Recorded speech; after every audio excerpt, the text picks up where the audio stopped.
Heaven is a place on earth with you. Tell me all the things you want to do. Oh. The Jackbox Party Pack 11. The Jackbox making money still in 2025 with these party games. Yep. And then people will try to play them on live stream, and the delay will kill the entire experience. And you'll just have that one person who always comes to your live stream playing against you. Just sadness. But yeah, I mean, I've had fun. I've had fun in the past with these games. And now what they have an idler or some kind of fantasy battle going on in there. The pack is back. The Jackbox Party Pack 11 transports your game night with 5 new games. Game night. We've got game night. Come on over. Destroy wholesome jokes in Dominate. Record your voice in Hearsay. Create cookiness in Cookie House. Sleuth through social clues and suspectives. And collaborate with your crew in Legends of Trivia. Came out on the 22nd of October from Jackbox Games Incorporated. They're all in on this one, and they might as well be. Little indie company raking in all the dough from this. There is a demo. They want a $39 for the base pack, and I think every so often Humble Bundle will do a Jackbox thing where they have like the last 9 entries for $5 or something. So whatever. Okay, 5 brand new games. So Dominate is writing, take a perfectly lovely situation and destroy it in head-to-head joke game where it feels so good to be so bad. Doesn't really tell you much about what it is. I mean, these are all, look, you want to play Jackbox during the party rather than talk to each other, that's cool. Go ahead and do it. The perfect game for introverts. I'm good. Power Wash Simulator 2? They've already made a sequel to this. I mean, I guess it's pretty straightforward template. Co-op slop. One of the first co-op slops with actual slop in it. And it is satisfying. I'll admit, I have spent several dozen hours power washing off the textures when it was part of Xbox Game Pass.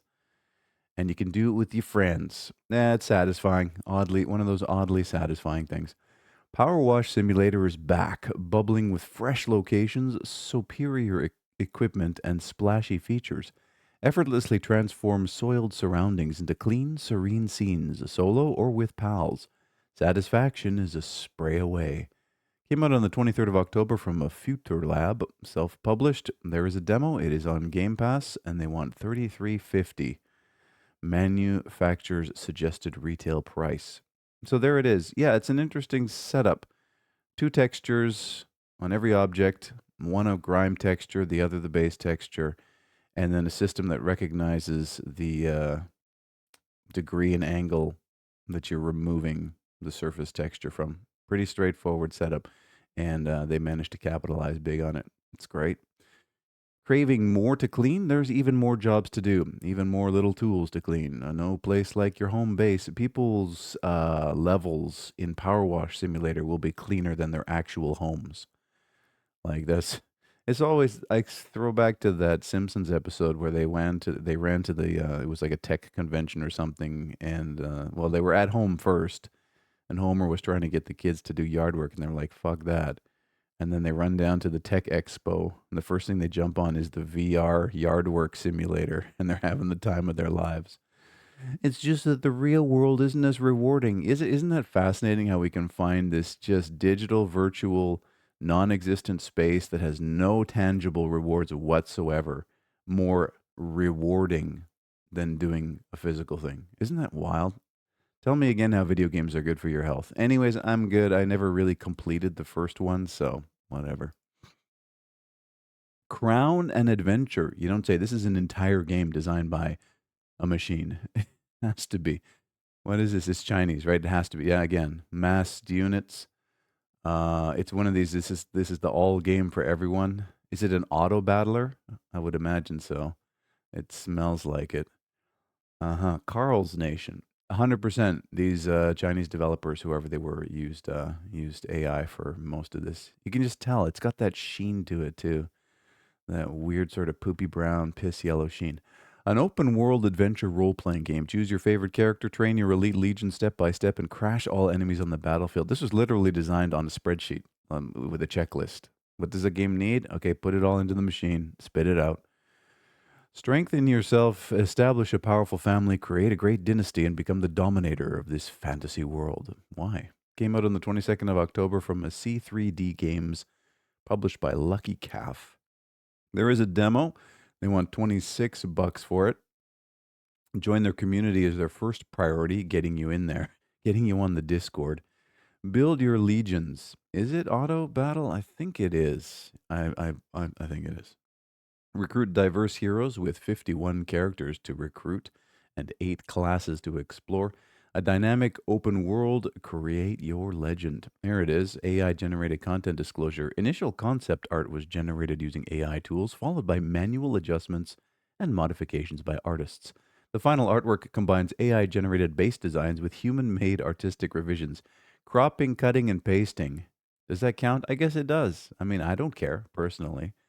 You might be one of those people that's all over social media telling everybody, signaling how you're against the rise of AI and believe that the machines are going to take over.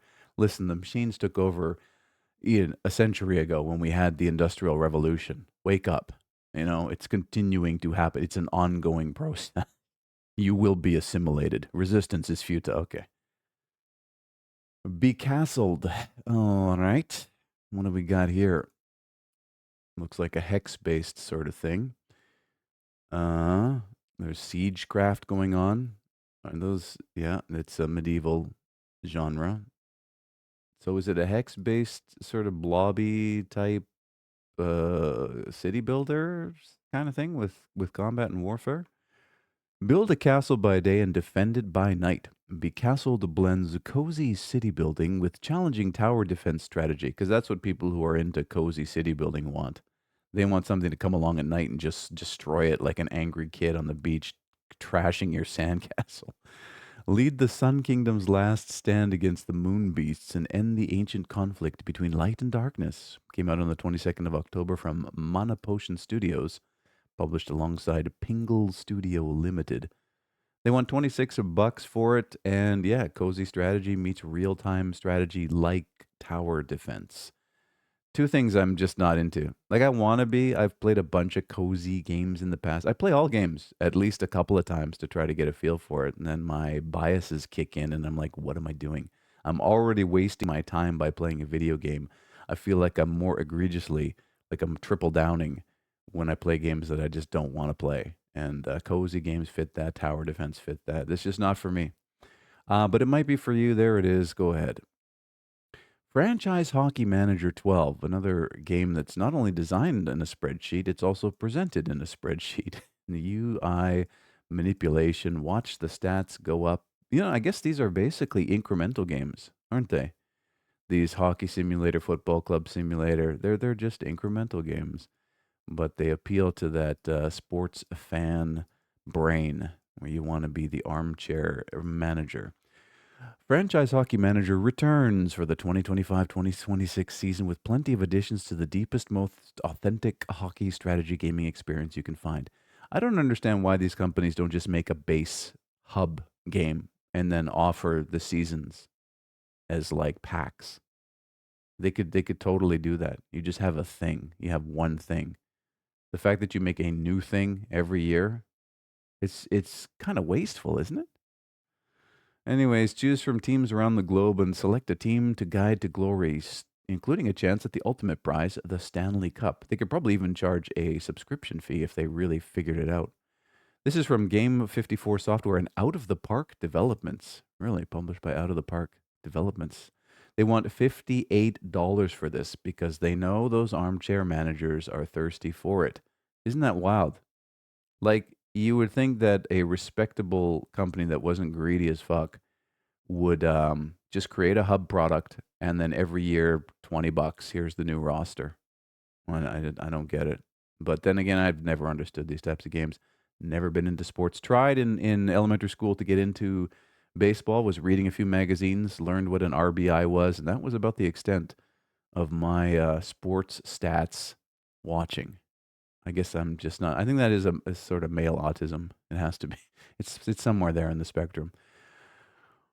Pale coins. All right. What is this? Chunky lo-fi pixel art with just weird densities. Artwork's kind of all over the place. Who is this man? Elvin, um, what's his name? Fucking the guy. Oh my god, I'm sleepy this morning. I'm sorry. Tell me about the Academy. Let's talk about the Arcanum Singuis. Do I also get a robe like a magician? I'm on my way. Why couldn't they make all the art like this dude rather than these little chunky use your imagination sort of things? Aren't we like evolving computer graphics so that we don't need to use our imagination as much? Using my imagination is taxing, bro. Come on now. Make it all like this did. Journey to the ruthless open world of pale coins, an old school fantasy role playing game. Bleh. Face punishing bosses, goblin infested dungeons, and discover legendary weapons as you customize your champion and fight across a Grenmark for the fabled Champions coin. Came out on the 22nd of October from Lucas Urzel. Well, kudos on using your real name and self publishing. Congrats on your little indie development here. There is a demo also. There's lots of good things going on here.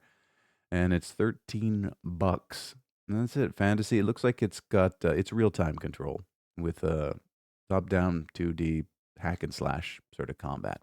Loot, purchase new equipment, go and cast powerful spells. Gorgeous handcrafted pixel. I'm going to stop you right there, bro. This is a misuse of that descriptor. Gorgeous. Expansive world to explore filled with non-player characters and dungeons, challenging combat and unique skills, a variety of unique and difficult bosses to defeat, tons of equipment and items to discover, many branching storylines and quests to complete, old school role-playing game with no hand-holding. Contains violence, a strong language, and blood. Sometimes you want someone to hold your hand though, don't you? Don't you just feel it there in your loneliness? Anyways, I'm good. Godbreakers. All right. What is this now? One step up from the third person template in Unreal Engine. Okay, now there's some interesting art style going on here. Looks like not everything came out of an asset pack. User interface could use a bit of work. It's kind of flat compared to how juicy the characters are. Uh-huh. Yeah, I mean, there's a lot of really interesting abstract artwork done here. Is it just a boss rush or is it a horde defense? Looks like it's a co-op sort of thing. Few worlds to traverse. Third person actioner. Take control of every fight with ferociously fluid combat as you chain aggressive combos, cancel moves mid swing, and steal enemy powers to turn them against their masters. Play an up to 4-player co op to craft the perfect team setup and topple brutal bosses across different worlds. Came out on the 23rd of October from To the Sky, published by Thunderful. There is a demo, and they want $36 for it. And yeah, I guess that's it. Third person hack and slash co op with interesting enemy design, memorable boss fights, fast fluid combat with strategic depth. It's the move canceling is their whole thing. Your build, your hero, your style. Now, lots of choices there. Explore vibrant biomes. Mankind is long gone, but a faint memory still remains. We created AI to improve the world. It erased us in striving for perfection. Now it devours planets, and the sun is next. You are the Coven's final weapon. Fight through strange worlds. Reignite the last spark of mankind. I don't think we're going to get AGI. I really don't think we're going to have artificial intelligence, like true a brain that thinks. It's not going to happen. It's just not. How can it? We don't even understand how our own brains work. So I mean, it's a paradox, right? You need to be able to be better than yourself in order to produce the thing that you want, and you can't be better than yourself. It's impossible. Anyways, experience fast, fluid combat, precise strikes, dashes, abilities, absorb enemy powers, team up, blah blah blah blah blah. I'm good. I'm good. Night Striker gear. What is this now? A little bit of is this? It kind of reminds me of Space Harrier. I think it is. It's a modern, updated Space Harrier. Interesting. I was playing Space Harrier in Yakuza 0 the other day, and I got a lot farther than I ever got in the arcade. But in the arcade, you sat in a giant machine that moved up and down and side to side to simulate you like gliding off the ground and running. It was such a great experience back in the day, but it was designed to brutally murder you as fast as possible, as those games were. And that was a particularly expensive one because it had a moving cabinet. So I think it was $1 a play or something when it came out. It's kind of crazy. Sega had some of the best arcade cabinets. There was that motorcycle one. Was that a Sega one where you actually sat on a motorcycle and had to lean side to side? Crazy. Anyways, Night Striker gear, a brand new entry into the series. Oh, this is a series? Night Striker gear revitalizes the sprite scaling pseudo 3D style with polished graphics. The new gear system gives an added depth to the gameplay without sacrificing the intuitiveness. Feeling the rush of fast paced music strike through the night once more. Came out on the 22nd of October from M2 Company Limited. And M2 Company Limited. They liked it so much they capitalized the limited. Self published, little indie company. They want 26.28 for it. And yeah, it's literally what I was saying, Space Harrier. Also, Top was it Top Gun? They had a jet fighter one. I'm not sure if it was Top Gun or F-15, something like that. That was also in a big cabinet that moved around. It was like you were in the cockpit of a jet fighter. Yeah, they used the same system. Whatever, long-awaited sequel to the classic from 1989. Oh, really? So back in 1989, Night Striker was ripping off. Or maybe that's the same company that did Space Harrier. I don't know. Designed and created by M2, the Operation Night Strikers collection developer, published by Taito. No, it's not. All new levels, new gear system supports Micomsoft's old Micomsoft's Cyberstick reissued USB controller. I'm pretty sure it's supposed to be Microsoft, or is it Micomsoft? I don't know. Cyberstick. I have to look that up. Anyways, I'm good. I played enough Space Harrier as a kid. Full Metal Schoolgirl. I know immediately I'm not going to be into this, but a lot of weird middle aged dudes are, and they're going to somehow justify wanting to play this shit. It's fucking mental damage. Look at this. You got this schoolgirl in bondage. You can almost see up her skirt. Fucking gross, bro. Full Metal Schoolgirl destroys an exploitative enterprise while also being exploited. No, no, while being live streamed. Crazy. The self awareness here is like zero. Came out on the 23rd of October from Ukes. Again, wasn't Ukes also a wrestling game company for a while there? And D3 publisher. It is Asian in origin, so you know it's as perverted as it can possibly be. They want $67 for this, and there's a bunch of costumes for your favorite 3D model to fall in love with. I swear, get help. There's violence, blood, and suggestive themes, and also a ton of actual brain rot. Fuck off. Hyperbeat. All right, let me go from that to avant garde. True art, is it? I don't know. It's all in the eye of the beholder. This looks really hard to understand what's going on. Also looks like you play a bunch of demon girls, something. Is it like Super Hexagon? Could be. Dog time. Hello, would you please be a deer and keep it down? I'm trying to die here. Yeah, yeah, that's what I say when my wife knocks on the office door. Hyperbeat. Embark as a knight in an order chasing their potential, featuring an original soundtrack. Yeah, because remember back in the day, women could be knights. Featuring an original soundtrack, precision rhythm gameplay, character customization, and a story following an ensemble cast, only one question remains. What will you find at the peak of what you're chasing? Yeah, don't tell me Joan of Arc was an exception. She was mentally ill. Read about her. Anyways, this came out on the 22nd of October from Alice Bottino, Chancellor Wallen, and published by Dreamware Media. They want 1950 for the privilege, and it's a rhythm game. 90 minutes of music, visually stunning space that embodies the wellspring. Customize your night, custom charts, fast paced rhythm, difficulties and accessibility options to tailor your gaming preferences. I think my old synapses can't handle this. I like how the controller changes. You can use a tablet, a standard controller, mouse and keyboard, and the Switch or the Steam Deck or whatever that was. Huh. Dress to impress. Yeah, look at all those customization options you can have. 101 items to discover. Step into the lives of an ensemble cast. It lives beyond its own songs with full support to create and share your own charts. So, is this the next big rhythm game for the rhythm nerds? Maybe. Probably watch someone play this and see how it is. They should have had a little demo, but they didn't. Funky Heart. Okay, here again, more mental damage. This is an anthropomorphic deer for some reason, and it's a chick. But it's first person avant garde art. What is this? Someone wanted to make a first person Undertale or something. Again, what are we doing? Who are these characters? Bun awakens in a surreal world with no memories of what happened. Bunny hop through this colorful, surreal landscape, explore hidden locations, and uncover the troubling truth about your identity. Again, a developer self insert, trauma dumping on you with their own issues. That's because the bar to game development is so low, and most of these people are shut ins who don't interface with the real world, with society, and they're left alone too long to their own devices, and they get just fucking weird. Anyways, it's a 3D platform. It came out on the 22nd of October from Juice. Self-published. There's a demo. They want $13 for it, and it's someone's therapy. Psychological horror. Yeah, you don't say. This is absolutely the definition of psychological horror. All right, Call of the Golden Valley. Little detective game to finish off here, I guess. Yeah, we got to go around, collect the clues, figure out what's going on. Who are you in this? Does it matter? I guess not.